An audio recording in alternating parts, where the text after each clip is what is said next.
Majority Leader.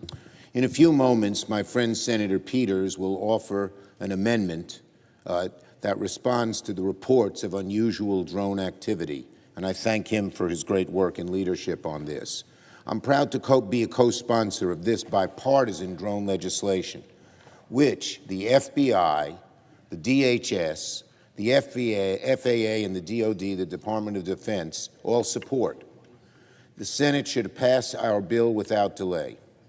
Our bill, among other things, explicitly authorizes state and local authorities to conduct drone detection and helps them better coordinate with federal law enforcement agencies to keep communities safe. The people in New York and New Jersey have a lot of questions, and they're not getting good enough answers. The utter confusion surrounding these drone sightings shows that the feds can't respond all on their own. They need help detecting these drones from local officials who have neither the resources nor the explicit authority to act, and the bill fixes that. We all know drones are a relatively new phenomenon, and there are millions of them all over the United States. A lot of them are hobbyists, some of them are companies doing legitimate work. But the federal government just doesn't have the ability or resources. If we were to say the federal government should look at this completely, they'd be taken away from so many other important jobs. So the most logical thing to do is say, let the localities have some authority. These are law enforcement authorities. These are people we know and we trust. Now, for all we know, the recent drone incidents are entirely benign. But the people of New York and New Jersey understandably still have questions, and they deserve answers. The problem is the widespread use of drones is relatively new in the eyes of federal law, and therefore the authority to detect drone activity near sensitive infrastructure is totally in federal jurisdiction. And that should be fixed in an appropriate way. The federal government just doesn't have the ability to go in every corner of America and see whether the drones are safe or not safe. Local law enforcement is appropriate, and they will work with the feds in working on this. The bill is about giving local officials on the ground greater flexibility and proven technology to detect and track threats in their jurisdictions. It's about giving people answers they don't now have, heard directly from authorities on the ground. If this bill becomes law, we will have better clarity in the future. So I yield to my friend from Michigan, who's worked hard on this issue for a long period of time. It has broad bipartisan support. I hope the Senate can act. I yield. Madam President. Senator from Michigan. Madam President, every day, more and more Americans are using drones, from everything from hobby flights to commercial applications, as well as law enforcement activities. Drones can offer important societal and economic benefits, but they can also cause problems if they are not used appropriately. Recently in New Jersey, we've seen reports of loud and menacing drones. And while the Department of Homeland Security, the FBI, and other key agencies have assured the public that these drones pose no immediate Homeland Security threat, they have certainly caused unease and concern for many Americans. Rogue drones can interfere with commercial air traffic, as we saw with the recent closure of runways at a New York airport, as well as large public gatherings like football games or concerts. The National Football League, a key supporter of this legislation, has shared that at recent seasons, they have seen more than 2,500 drones violate the airspace around stadiums, and in some cases leading to them stopping the football games to resolve potential threats to their fans as well as to their teams. We've also seen how drones operate by a bad actor can quickly become a very serious security threat. This summer, an assailant used a drone to surveil President-elect Trump's rally site in Butler, Pennsylvania, just hours before firing shots in a horrific assassination attempt. And that's why I've been working to pass bipartisan legislation that would address these concerns by giving law enforcement the tools and the authorities that they need to detect, to identify, and track drones to ensure that they do not pose any risk to Americans. My legislation, which passed out of the committee that I chair, Homeland Security and Government Affairs, passed unanimously last Congress, out of committee, would equip law enforcement agencies, including state and local police, like the officials currently dealing with the ongoing situation in New Jersey, with the tools to better detect and to track drones and identify cases where they may pose a security threat to large public gatherings, airports, critical infrastructure facilities, as well as our communities. Most urgently, this bill would ensure that law enforcement has the technology needed to quickly and clearly identify exactly what the reported sightings of drones across the country actually are. If a drone is found to be a potential danger, our law enforcement agencies, they must have the tools to mitigate these threats effectively.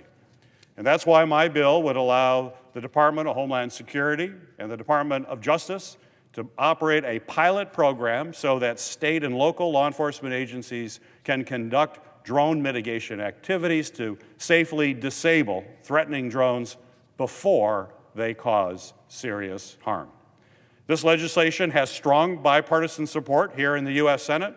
We currently have 28 co-sponsors from both sides of the aisle, 14 Democrats, 11 Republicans, and 3 independents. And as the number of registered drones continue to grow, so does the need to pass this critical legislation to ensure that our law enforcement agencies can address these potential threats. So I urge my colleagues to join me in passing this common sense bill to safeguard our homeland and ensure that law enforcement can better protect our communities from the potential threats posed by recklessly or nefariously operated drones. So I ask unanimous consent that the Committee on Homeland Security and Government Affairs be discharged from further consideration of S. 1631, and the Senate proceed to its immediate consideration, that the Peters substitute amendment, which is at the desk, be considered and agreed to, and the bill as amended be considered read a third time and passed, and the motion to reconsider be considered made and laid upon the table with no intervening action or debate. Is there an objection? Madam President, Senator from Kentucky. reserving the right to object. No one disputes that drones flying in airspace could be a danger, that drones flying over the Super Bowl could be a danger, that drones flying over our military bases could be a danger. That's why it's illegal. It's currently illegal, and the federal government has the capacity to investigate and stop drones that are in airspace, over our military bases, following our ships. We have that capacity. But what is disputed, and what the Biden administration is currently telling us, is they don't see a problem. So if there is a problem, let the Biden administration be forthcoming, let us know the extent of the problem, let us know who's flying the drones, and let us know what's going on. Instead, this bill says, well, we don't know, the Biden administration doesn't know, but why don't we give the power to the local officials to go after drones? But I rise today to object to this unanimous consent request because at the time, public trust in government is in historic lows. This body must not rush to grant sweeping surveillance powers without proper consideration and debate by the committees of jurisdiction, which is what I pledged to do beginning in January when we will be in charge of the committees. Yet what is going on is exactly what this legislation seeks to do now, is to expand federal authority to intercept communications and disrupt drone activity, powers that raise serious concerns for Americans' privacy, civil liberties, and Fourth Amendment protections against unwarranted search and seizure. We are being told this legislation is urgent, that it is needed to address an imminent drone threat, yet the government itself admits no such threat exists. So either there is a threat or there isn't a threat, but the Biden administration keeps saying, well, it's all normal stuff and it's just planes. So it is or it isn't. Why don't we try to get to the truth of the matter of what actually exists and what the threat is before we propose legislation? Federal agencies, including the Department of Homeland Security and the FBI, have stated clearly that there is no current national security risk, no public safety concern, and no unlawful drone activity requiring intervention. So there either is a problem or there isn't a problem. If there is a problem, let's discuss how to do it while protecting the communications of innocent Americans whose communications could be caught up in this legislation. Until the assessment, the federal assessment changes. The assessment that it isn't a problem changes to that it is a problem, and these are the malefactors. These are the people that are orchestrating this. Let's get that from the Biden administration. Tell us what the problem is. Tell us the extent of the problem. Instead, the Biden administration is saying there's not a problem. So, Madam President, this pattern is all too familiar. History has shown us time and time again how fear and manufactured urgency are used as pretext to expand government power at the expense of freedom. After 9/11, Congress passed the Patriot Act in the name of security. Americans were promised that these surveillance powers were necessary. They would only be directed towards foreigners. They would only be directed towards terrorists until we discovered that these powers were being used on Americans. Americans were promised that these powers were necessary and temporary. Instead, they were abused, misused, and weaponized. Innocent Americans had their privacy violated, their data collected, and their rights trampled. The lesson here is clear. When Congress legislates in haste, without careful scrutiny, without debate, and without accountability, it is the American people who suffer the consequences. Today, we are facing a similar moment. The bill before us would grant law enforcement significant authority to intercept private electronic communications without consent. For example, the bill would allow the government to conduct dragnet surveillance of the phones innocent Americans traveling through U.S. airports as long as the government claims they are doing it to neutralize a drone. So in order to look at the information that might be coming to a drone, it may be that you capture all the information of everybody surrounding an airport or everybody who lives near an airport. Once you have all that data, what are the assurances that the government isn't looking at your data in addition to the data that may be related to flying the drone? This is not just about security. It's about unchecked government overreach. It's about capitalizing on fear and media-driven hysteria to jam through sweeping legislation that could violate the civil liberties of American people. Congress has a constitutional responsibility to serve as a check on the executive power, not as a rubber stamp for it. The federal government already has the power to deal with drones. The federal government already has the power to stop any drones that are in airspace around airports. The federal government already has the power to protect its air bases. So if there is a significant problem here, the Biden administration needs to come forward and let us know who are these drones, who's operating these drones, what is the federal government doing to protect either airports or bases from this. Instead, we are told by the Biden administration there is no threat to our national security.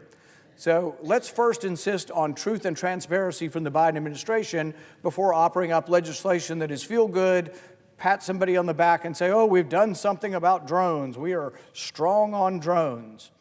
Congress has a constitutional responsibility to serve as a check on executive power, not as a rubber stamp. We owe it to the American people to demand compelling justification, meaningful safeguards, and full transparency before granting any new surveillance authorities.